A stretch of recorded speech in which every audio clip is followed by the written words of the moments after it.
à toutes et à tous, je tourne cette vidéo en voix off parce qu'on a un peu trop de vent aujourd'hui. On vient découvrir en plein cœur de Beaupro ce pavillon sur sous-sol.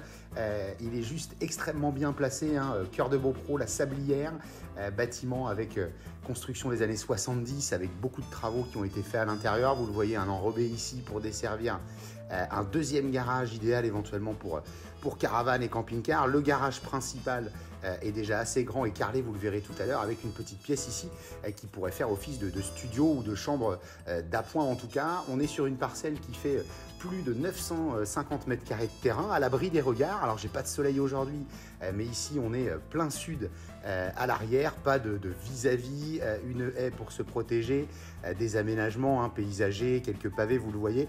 Menuiserie, ça a été changé quasi partout en double vitrage PVC et puis alu à certains endroits. Vous voyez ce petit carré des plus plaisants avec les poules ici sur l'arrière. Une véranda également qui avait été créée ici dans les années 80, on la verra tout à l'heure. Et puis si on avance ici sur le côté, vous le voyez, une clôture pour se séparer des voisins et puis un petit espace de jardin potager qu'il est possible de faire ici ou pour les enfants pour pouvoir profiter. Donc l'arrière du local commercial que vous avez peut-être aperçu en photo, je vous en reparlerai tout à l'heure à l'intérieur, mais ça nous permet d'avoir un revenu complémentaire. Nous voici à l'avant pour découvrir l'intérieur.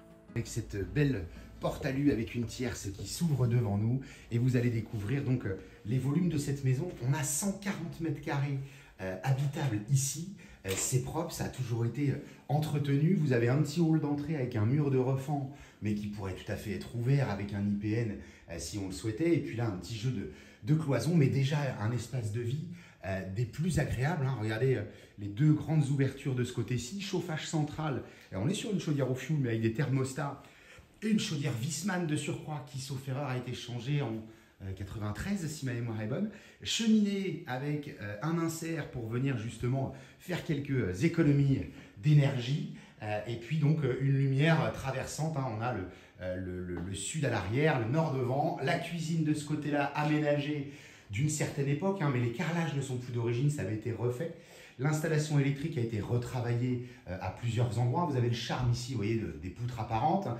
On va retrouver des volets roulants électriques, j'en parlais tout à l'heure à l'extérieur. J'ouvre juste la véranda pour qu'on puisse y jeter un coup d'œil. C'est une pièce demi-saison. On va être très très bien ici au printemps et à l'automne. À l'hiver, elle n'est pas chauffée. Et puis vous imaginez bien que l'été, forcément, il y fera un petit peu chaud, mais ça nous fait du volume complémentaire. Vous apercevez en bas à gauche là le petit vide ordure, ça se faisait à l'époque, et bien pour pouvoir avoir un côté pratique. Voilà une vue de ce côté-là, le hall d'entrée et le couloir. Sur votre gauche ici, on va descendre au sous-sol. Ici les toilettes, je vous les épargne, on va assez vite, vous vous en rappelez. L'idée c'est que vous puissiez avoir un aperçu. Une première chambre qui a été un bureau pendant très longtemps, c'est aussi une cloison ici si on voulait faire les choses un peu différemment, mais ça va nous faire 4 chambres à ce niveau-là.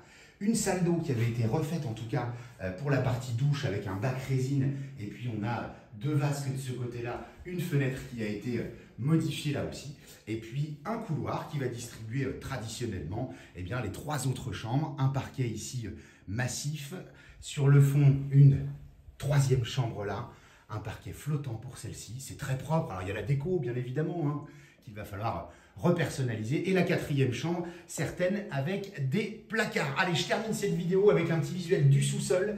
On se télétransporte à nouveau directement côté garage. Voilà, donc ce garage avec portail électrique latéral, il est entièrement carrelé, vous l'avez vu, on met presque 2 voitures et on a une très très belle hauteur. Il faut savoir qu'il y a 2 rampes parpaing de plus qu'habituellement. Le petit logement dont je vous parlais tout à l'heure à l'extérieur, en devenir pour l'instant, c'est une chambre, ça peut être une chambre ado, une chambre d'amis ici, c'est sain comme tout, ça a été isolé. On a une petite douche, vous voyez, ça a déjà une 30aine d'années. Et ce qui est intéressant, c'est que si vraiment on voulait le développer, à l'arrière, on va pouvoir aller chercher, donc là on a un point d'eau en passant, on va pouvoir aller chercher, alors là, le linge qu'on envoie directement de la salle de bain, un toilette ici, et cette petite cave. Si demain on voulait vraiment ouvrir ici, faire une petite kitchenette, récupérer les toilettes, on aurait un petit logement indépendant. Je termine juste avec ces 2 portes-là qui sont condamnées aujourd'hui puisqu'elles donnent dans le local commercial. Et puis la chaufferie de ce côté-là avec la chaudière Viessmann dont je vous parlais déjà au préalable. Voilà ce que je vous invite à venir découvrir. Bien entendu, on pourra visiter au besoin la partie local commercial qui fait 60 mètres carrés, je vous le rappelle, qui est loué 460 € par mois. Et puis donc je vous invite toujours à nous retrouver sur